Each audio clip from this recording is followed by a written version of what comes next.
성경 말씀은 에베소서 6장입니다.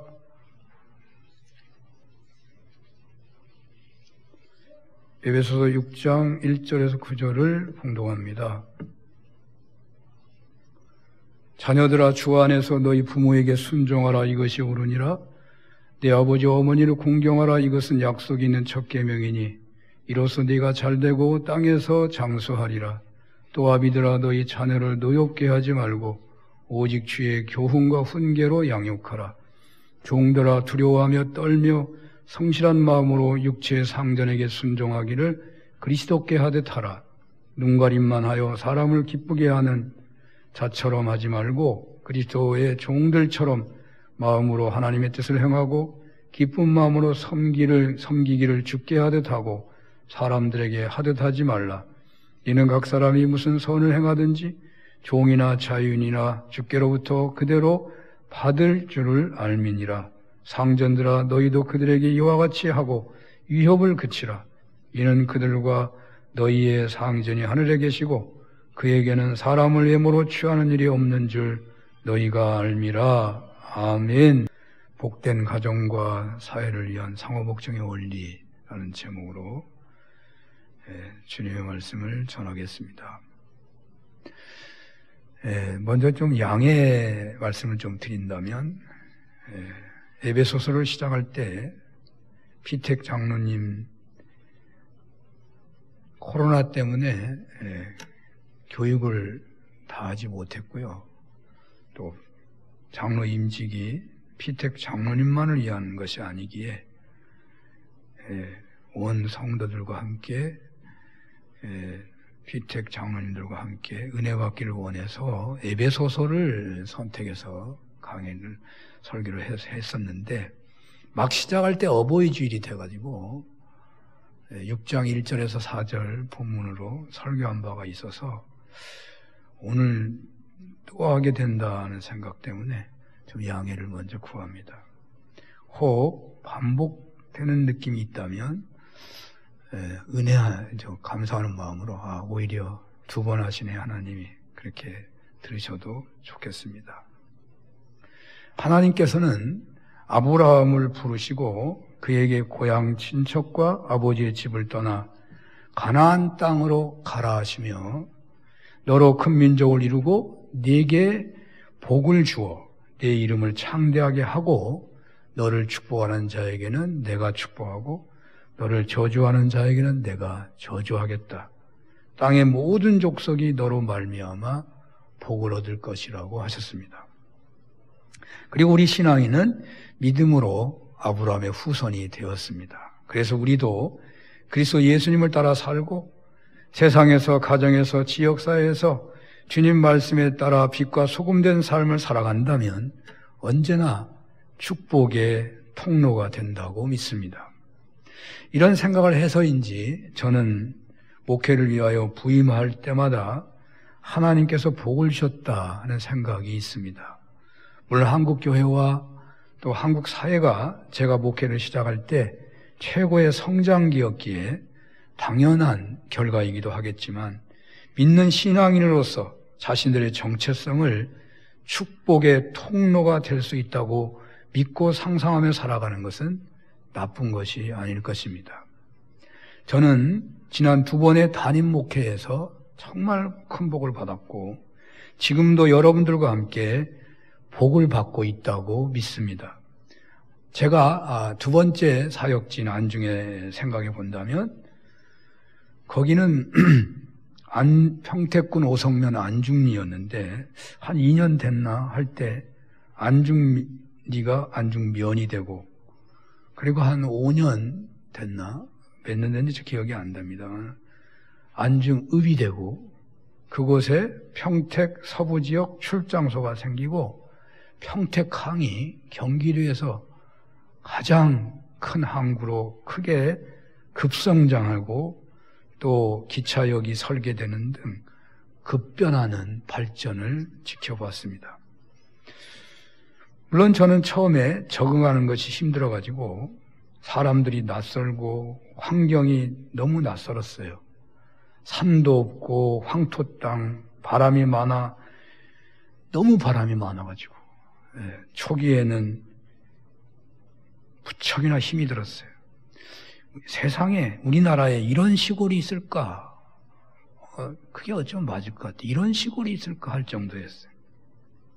그런데 연수가 차면서 점점 정이 드는 거죠. 제가 안중에서 제가 보는 안중의 아름다움은 낮은 구름과 들과 물이 어우러진 이국적 풍경이었습니다.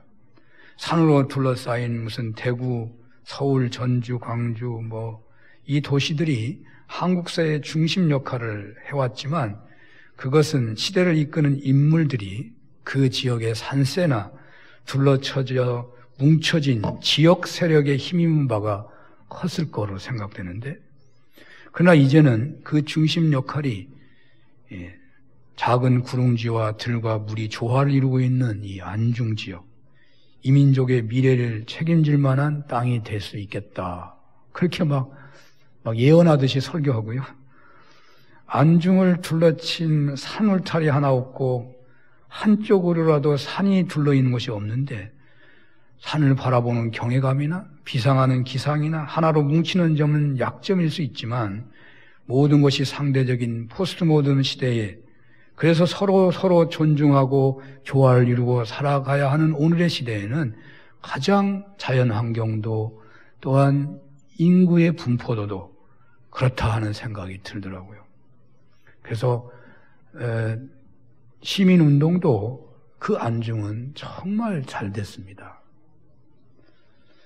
그래서 안중이 이 시대의 철학과 정신사에 가장 적합한 지역이기에 이 민족의 미래를 책임질 만한 동북아의 중심지가 될 거다. 그렇게 상상을 했었는데요.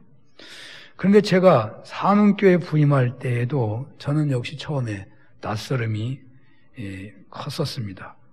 근데 한 3년, 그리고 이제 만 4년이 지나가면서 기도가 더 많아지게 되고 웬 은혜인지 웬 감사인지 제가 지금까지 살았던 어느 곳보다 더 좋은 곳이 바로 이곳이구나 하는 생각이 드는 것입니다. 어쩌면 한 분 한 분 이사하는 분들을 보면서 지역 이야기를 나누다 보다가 판교 이곳이 정말 좋은 곳이구나 하는 것을 더욱 느꼈는지 모릅니다. 언젠가 모 신문에 대한민국에서 노인들의 삶의 질이 가장 높은 곳이 이곳이라고 하더군요. 사실 분당이 천당 아래라고 하는데 판교는 분당이지만 분당 위라는 생각이 듭니다. 판교에서 통하지 않는 길이 없습니다. 로마가 최고로 융성했을 때 모든 길이 로마로 통한다 그런 말이 있었습니다마는 대한민국의 어디든지 판교로 통하지 않는 것이 없어요. 서울에서 강원도를 가려고 해도 부산을 가려고 해도 충청도 저기 태안반도 해남 땅끝까지 가려고 해도 판교를 거칩니다. 일반 도로만이 아니라 전철이 놓아졌고 이제 조금 있으면 땅속 고속철까지 판교로 다 통해지게 될 것입니다. 얼마 전 지방자치 중에 가장 큰 경기도의 세 수입이 가장 많은 곳이 판교 테크노밸리라고 합니다. 그냥 많은 것이 아니라 가장 자치 예산이 많은 이 경기도의 거의 세수의 3분의 1이 이 판교 테크노밸리에서 나온다는 거예요. 이 지역의 고등학교가 강남 지역 못지않게 대학 진학률이 높다고 합니다. 백화점은 어떻습니까? 병원은 어떻습니까? 여기저기 저희 장모님이 치료받으려고 다니고 서울에 다 다녀도 치료 못 받았는데 여기 와서 치료받았어요.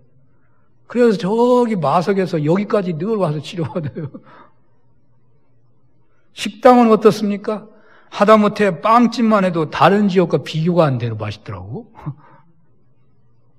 차철 중국 수도원 목사님이 이 지역에 와가지고 탄천을 걸을 때에 이 조경을 보더니 유럽 수종 같다고 놀라워하는 것을 본 적이 있습니다. 차 목사님은 예술적 감각, 건축가, 디자인의 은사가 있고 유럽, 미국 건축과 조경에 관심이 있고 실력이 있는 사람이거든요. 그런저런 이야기를 들어서인지 저녁에 가끔 탄천을 걸으며 운동하게 되면 야, 이렇게 좋은 곳이 우리나라에 있겠나? 탐복을 하면서 운동을 하다가 어느 날 야경을 찍어가지고 카톡에 올렸더니 당신 유럽 갔냐고 사람들이 외국 여행 간 줄 알아? 우리나라에서 아마도 판교 이상의 도시는 찾기 어려울 것 같습니다. 현재만이 아니라 미래도 그렇습니다. 현재 판교는 대한민국 4차 산업혁명을 이끌어가는 최고의 도시이고 IT 산업, 자율자동차, AI, IoT, 블록체인, 융합 기술 중심의 첨단 혁신 연구 개발 단지이기도 하고 현재 10만에서 12만, 13만 명의 고급 인력이 상주하고 있는 도시로 미래에도 판교 이상의 도시가 나타나기 어려울 것 같습니다. 떠나가시더라도 이곳에 사시는 여러분 어떤 경우에 있어도 이곳을 떠나가지 마시기를 바랍니다. 혹 떠나가시더라도 이곳에 근거지를 두고 그러니까 산원교회 영적 근거지를 꼭 붙잡고 살 만한 거리까지만 이동하셨으면 좋겠습니다. 새로 임직하신 장로님들께서는 대한민국 최고의 지역에 있는 하나님의 사랑을 최고로 받고 있는 성도님들의 사랑 안에서 세움받은 것을 기억하시고 기뻐하며 감사하며 충성하셨으면 좋겠습니다. 아마 산원교회는 대한민국 역사에 남을 만한 교회로 발돋움할 수 있을 것입니다. 모든 길이 판교로 통하며 모든 경제가 판교로 통하고 모든 교육 인재 양성이 판교로 통하고 그리고 오늘날 내노라 하는 정말 쓰임받는 교회들이 이곳저곳에서 판교에서 나타나고 있고 그래서 자연스럽게 모든 정치와 신앙, 영성도 판교로 통하게 될 것입니다. 태양은 뜨는 것만이 아름답지 않고 저는 지는 것이 더 아름답더라고요. 그런데 여기 분당 판교에서는 어르신들이 참 아름답다 하는 생각이 들어요. 삶의 질이 좋아서 아름답다고 느끼는 건지. 물론 어디나 일생 나라와 가정을 위해 수고하신 어르신들이 다 아름다운 것이지만 이곳 분당 판교 산운교회 어르신들은 왠지 모르게 수준이 높다 하는 생각이 듭니다. 어떤 지역 프리미엄을 받으셨는지 하나님의 특별한 복을 받으셨는지 모르지만 제가 체험한 것이 그래요. 제가 뭐 대단한 무슨 지역에 가서 목회는 안 해봤지만 어쨌든 제가 느끼기에 수준이 높아. 한국교회는 큰 위기에 놓여 있습니다.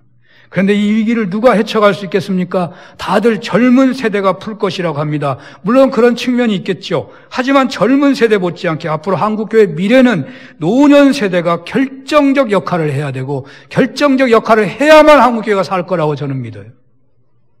김영석 선생님이 60에서 75세가 중년이라고 했더라고요. 가장 보람찬 인생을 사는 때가 60에서 75세 중년기 때이고 이때 생산적이고 창조적으로 살게 되면 80 이후에도 성장하며 알찬 인생을 살게 된다고 말하더라고요.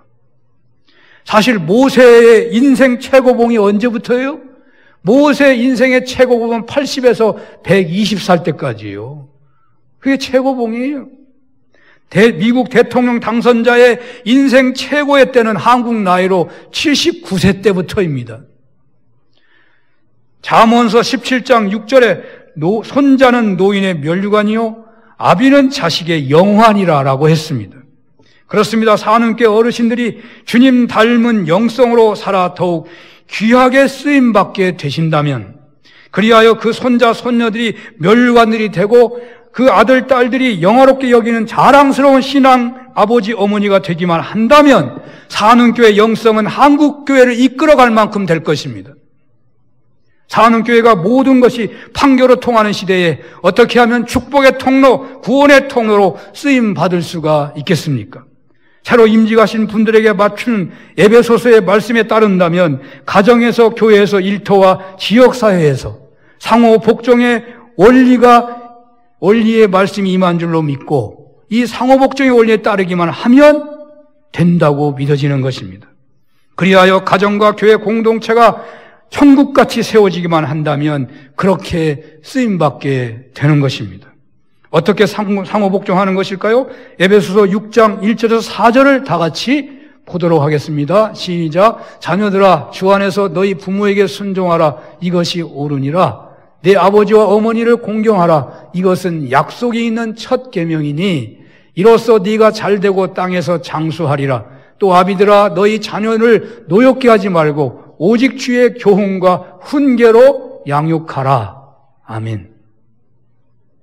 본문은 부모에게 순종하고 공경하라 라고 말하고 자녀를 노엽게 하지 말고 주의 말씀으로 훈계하고 양육하라고 하십니다. 이 말씀은 피차 복종하라고 한 에베소 5장 21절의 말씀대로 부모 자녀 쌍방간에 피차 복종하라 하는 말이거든요. 만약에 이런 역사가 나타나기만 한다면 그 가정은 어디에서나 축복의 통로요 구원의 통로가 된다는 것입니다.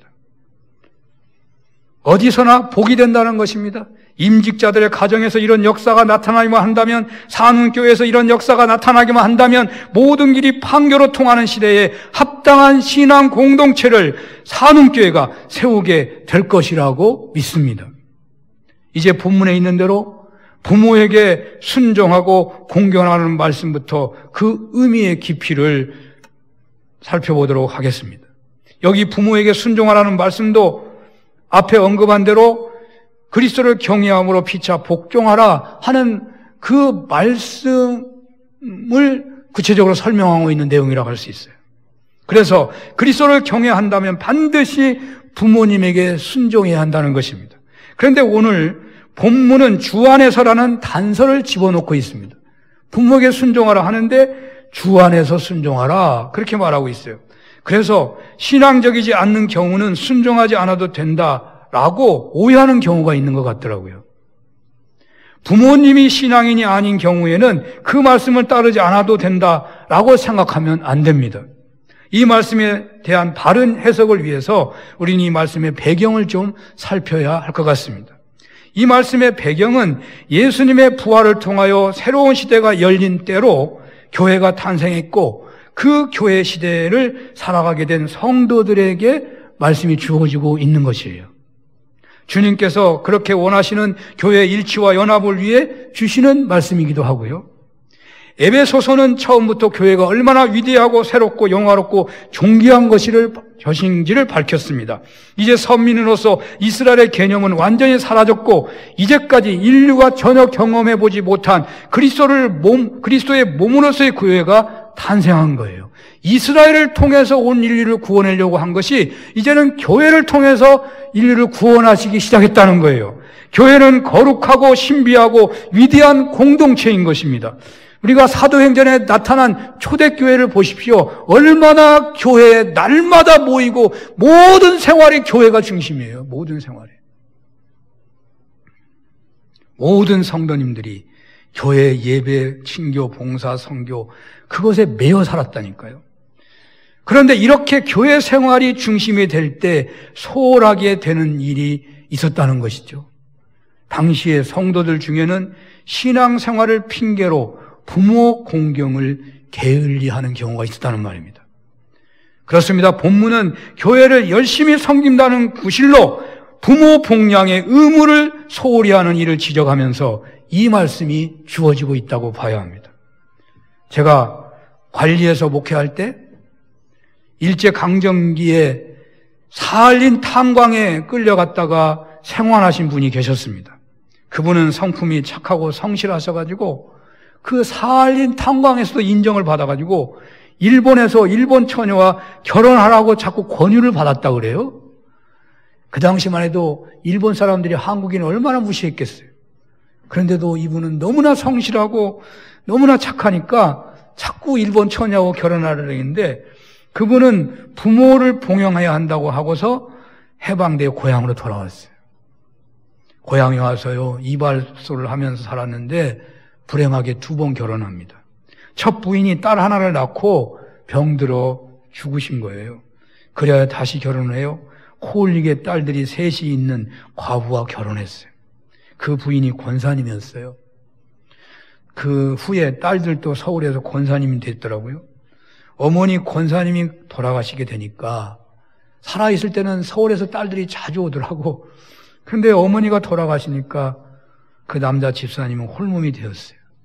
눈은 잘 보이지 않지만 혼자 더듬더듬하며 밥을 지어 먹고 살았어요. 교회가 나름대로 돌보았습니다마는 동네 사람들이 늘 하는 말이 있어요. 교회 다닌다는 딸들이, 교회에서 권사로 열심히 일한다는 딸들이 어쩌면 그렇게 앞못 보는 아버지를 이렇게 몰라할 수 있느냐. 그 어렸을 때 다 기르고 가르치고 시집 보냈는데 어떻게 그럴 수 있느냐.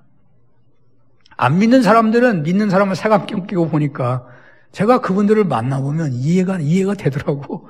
그런데 안 믿는 사람들은 욕만 해야 되는 거죠. 당시 4분의 독거노인이 있었는데요. 다들 자녀들이 예수를 잘 믿어. 그런데 잘 오지를 못하는 거예요. 그러니까 동네에서 다 말이 많아요. 며느리가 힘들어하기 때문에 혹은 사위가 힘들어하기 때문에 또 서울에 가자고도 오시지 않아서 그런다고도 하고 그 가족들이 이유가 있더라고 대부분. 그래서 1년에 한두 번 오면 고작이에요. 이것이 우리네 현실일지 모르겠습니다.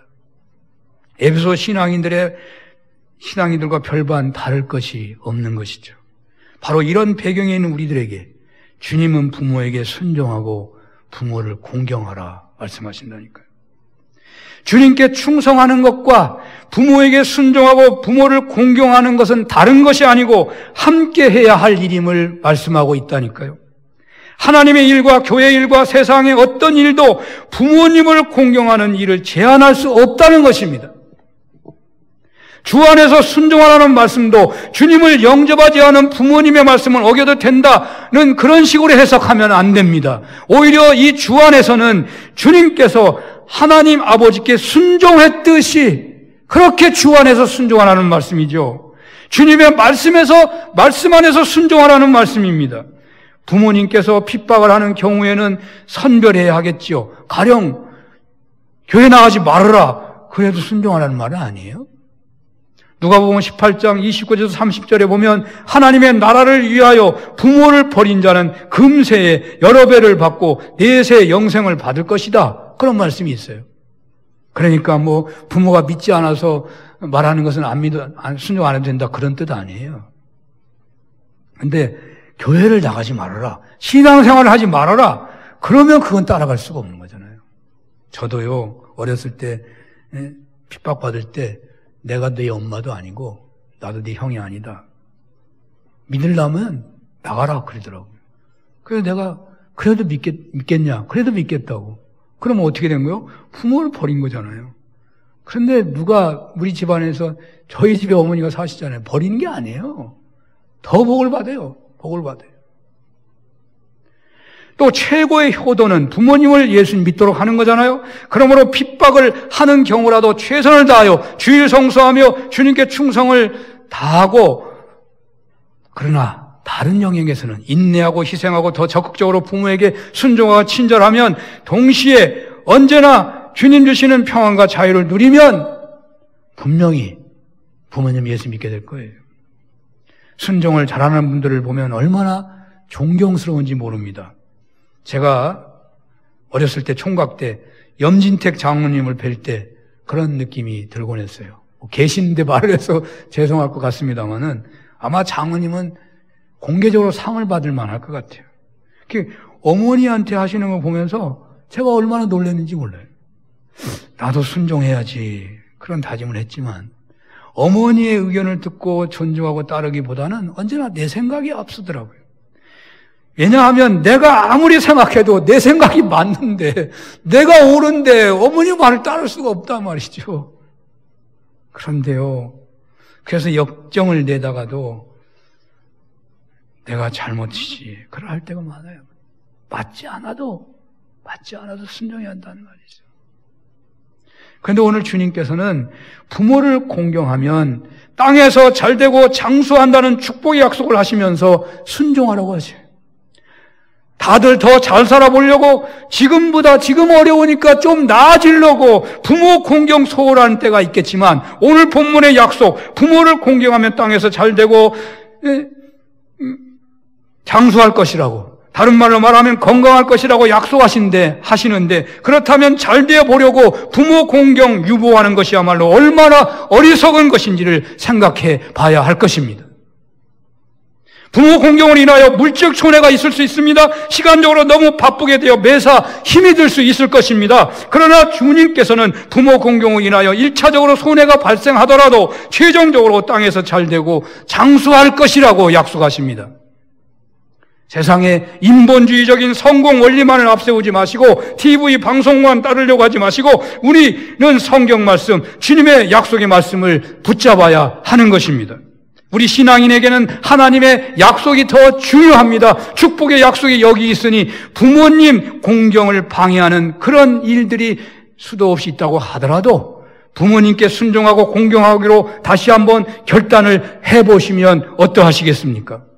마음뿐이고 또 쫓기다 보면 그렇게 되지 못하기가 쉽기 때문에 그렇게 결단하지 못한다고 하지 마시고 일단 결단을 한번 해보십시오. 순종하지 못할 때는 그러면 회개하게 될 것이고 그렇게 회개하다 보면 공경하는 삶으로 조금씩 나아지게 되는 것입니다. 이런 은혜가 있으시기를 축원합니다. 그런데 공경은 어떻게 하는 것일까? 기독교와 다른 종교 간에 이 공경에 대한 유사성도 있고 차이점도 있더라고요. 헬라어로 이 공경은 티마오예요. 이 말은 가치를 둔다는 뜻이잖아요. 가치를 둔다. 부모님을 귀중한 분으로 보고 섬긴다는 거예요. 귀찮은 분이면 곤란할 것입니다. 부모가 귀찮으면요 어떻게 되겠어요? 소중한 분은요 피곤한 분이 되기 어렵잖아요. 인간에게 그러나 아무리 귀한 것도 오래 가면 인의 가치가 없는 경우가 많잖아요. 어마어마한 좋은 것을 집에다 사다 놨어. 맨날 보면서 그냥 기뻐하고 춤추고 좋아해. 1년만 가보세요. 청소하기도 귀찮아. 그럼 계속 있으면 좋은 게 아니더라고. 금덩어리 같은 거라도. 그러다 보니 날마다 같이 사시는 부모님 자칫 소홀하기 쉽죠. 그때마다 우리는 부모님을 공경하면 땅에서 잘되고 장수하도록 이끄시는 소중한 분이심을 깨닫고 말씀대로 순종해야 하는 것입니다. 귀한 분으로 섬기는 효도를 할 수만 있다면 얼마나 좋겠습니까? 인간의 눈에는 귀하게 보이지 않을 때도 있겠지만 믿음의 눈으로 보면은 귀하다고요. 이렇게 조금씩 부모님을 더 잘 섬기는 은혜가 여러분들에게 있으시기를 축원합니다. 이제 두 번째로 부모님들의 자녀에게 대한 복종을 살펴보고자 합니다. 오늘 주님께서는 자녀들을 노엽게 하지 않으면서 주의 교훈과 훈계로 양육하라고 하십니다. 어떤 분들은 아마 자녀들이 부모에게 효도하기 얼마나 어렵냐 그렇게 말할 것 같아. 내용이 길고 말이죠. 부모가 자녀에게 하는 얘기는 내용도 짧고 간단하고 자녀를 노엽게 하지 말고 그의 교훈과 훈계로 양육하라. 좀 불공평하다. 그리고 실제로 그것이 당연하다. 그렇게 생각할지 모르지만 여러분 성경을 제가 계속 묵상해 봤더니요. 아니더라고요. 자녀가 부모에게 효도하는 것보다 부모가 자녀에게 이 복종하는 이 말씀이 훨씬 더 어렵더라고요. 어떻게 자녀를 노엽게 하지 않을 수 있겠습니까? 어떻게 자녀의 마음에 상처를 전혀 주지 않으면서 교훈과 훈계로 양육할 수 있겠습니까? 여러분 자녀들이 말을 듣습니까? 시대가 달라가지고 세대가 달라가지고요 도대체가 통하지도 않아요. 어떻게 해야 될지 모를 그런 상황이 얼마나 많은지 몰라요. 그런데 자녀가 화내지 않도록 자녀가 조금도 노엽게 하지 않으면서 주님의 말씀으로 교훈과 훈계로 양육할 수 있겠습니까? 이게 더 훨씬 어려워요. 성경은요 세상하고 다르더라고. 세상은 힘 있는 자가 높은 자가 낮은 자에게 배려하는 것이 훨씬 쉬워. 낮은 자가 윗사람을 섬기는 게 훨씬 어려운 거로 돼 있어요. 세상은 그래요.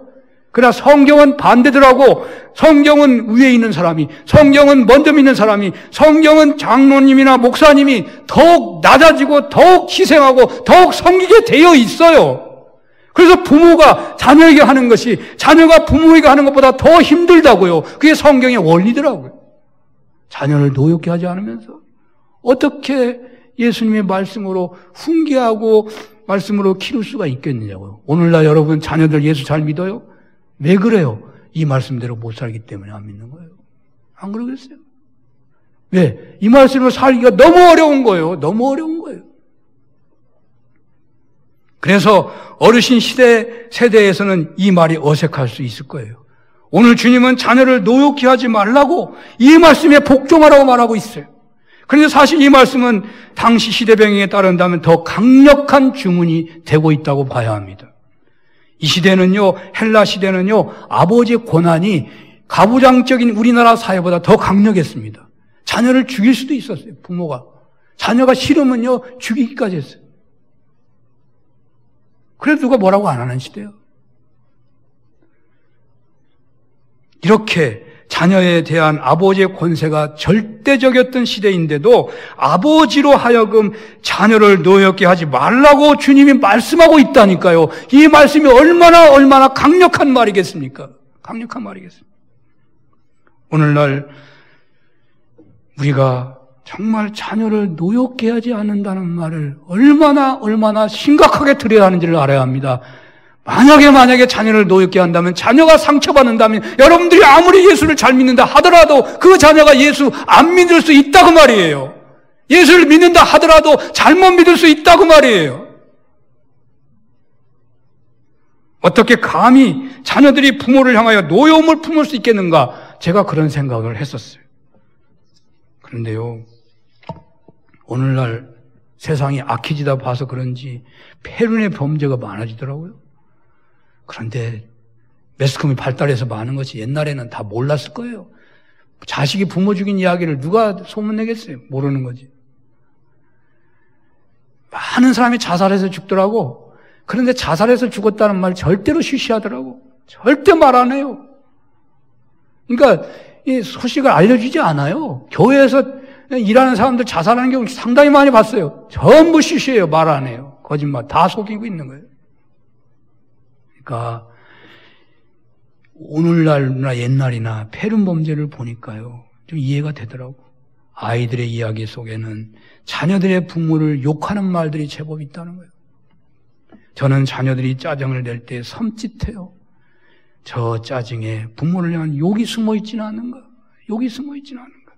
어떻게 아버지에게 화를 낼 수 있을까 하다가도 조금 믿음이 좋아지고 있는지, 내가 분명 화를 내게 했기에 화를 낼 텐데 무엇이 문제인지 자세히 들어보고 설명을 해줘야 하겠다 하다가도 그렇게 하지 못하고 그만 나도 모르게 화를 내버리더라고요. 우리 세대에서는 한 번도 생각해 본 적이 없는 것 같기도 하지만 오늘날은 자녀가 부모를 향하여 노여워할 수 있다는 거예요. 여기 본문에서 느끼는 의미는 자녀가 노엽게 되는 것은 인격적으로 무시받았기 때문에, 우리는 그 당시에 그것으로 인격적 무시를 안 받았는데 이 시대 아이들은 인격적으로 무시를 받는다고 생각한다니까. 그게 그래서 어렵다는 거예요. 감정적 비난과 책망을 반복적으로 받고 있다고 생각해요. 옛날에 우리는 그렇게 받지를 않았는데 요즘 아이들은 그렇게 느낀다고요. 아니, 생각해서 좋은 일을 위해서 훈계하는데 모든 것이 잔소리라고 해. 애들은 왜 이렇게 잔소리 한다고 생각하는지 모르겠어요. 그런데 이러한 행동을 오늘 성경은 삼가라는 거예요. 삼가라. 오늘 본문은 오직 주의 교환과 훈계로만 양육하라고 말씀하고 있습니다. 엄밀한 의미에서 주님께서는 자녀 신앙 교육을 교회 교육에 맡기지 않는 것 같습니다. 사실 옛날에는 교회 교육에서 자녀들의 신앙 교육이 어느 정도 효과가 있었습니다. 그것은 시대가 엄한 시대에서 그랬는지, 성령이 충만한 시대에서 그랬는지, 부모님들께서 자녀 교육을 교회 선생님들께 전적으로 맡겨줘서 그랬는지 모르겠어요. 제가 교회학교 부장 집사를 할 때였는데 어떤 학부모님들은 혼을 내서라도 자기 자녀의 신앙 교육을 철저히 시켜달라고 하는 분들이 있었습니다. 그런데 세월이 어느 정도 지났을 때에 학부모들은 교회에서 자기 자녀가 유별난 행동을 했다고 하더라도 교회 선생님들에게 혼이 났다고 하면 가만히 있지 않은 학부모가 늘어나고 있어요.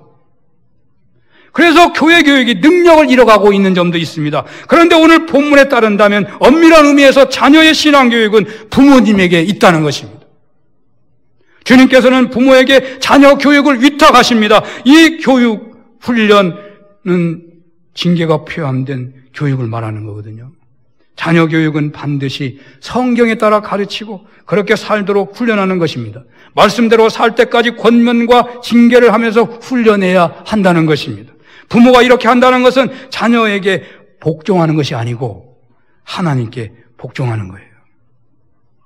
예수 그리스도를 경외하는 믿음 안에서 자녀를 노엽게 하지 않으면서 교육과 훈련을 하는 복종의 삶을 사시기를 축원합니다. 자녀들의 영화, 부모는 자녀들의 영화라고 했어요. 자녀들에게 자랑스러운 부모가 되기까지 주님의 말씀에 복종하시는 은혜가 있으시기를 바랍니다. 끝으로 오늘 성경은 당시에 허용된 상전과 종의 관계를 말하고 있어요. 물론 이것은 오늘날은 똑같이 적용될 수 없는 제도죠. 오늘날에는 종과 상전이 없는 거니까. 그럼 성경이 잘못된 거냐? 성경은 그 당시에 교회 안에 종도 있고 상전도 들어와 있어요. 교회가 그러면 상전을 엎어버리라고 한다면 혁명하는 건데요. 혁명을 통해서는 영혼을 구원하기가 쉽지 않아요. 하나님은 영혼 구원을 원하기 때문에 개혁을 원하시고 변화를 원하시는 거지 세상이 갑자기 뒤집어지는 거 원하지 않아요. 사실 로마가 어떻게 구원을 받는 자리로 갑니까? 그 종 같은 사람들이 오늘 성경에 있는 말씀처럼 상전들을 주처럼 모시다시피 하는 가운데서 그들의 그 놀라운 하나님 살아계심대로 살아가는 그 모습 때문에 로마가 뒤집어진 거 아니에요? 오늘날 예수 믿는 사람들이 세상에 나가면 어떻게 행동해야 할지 모르겠대. 성경에 어떤 말도 없는 것 같다고 그러더라고.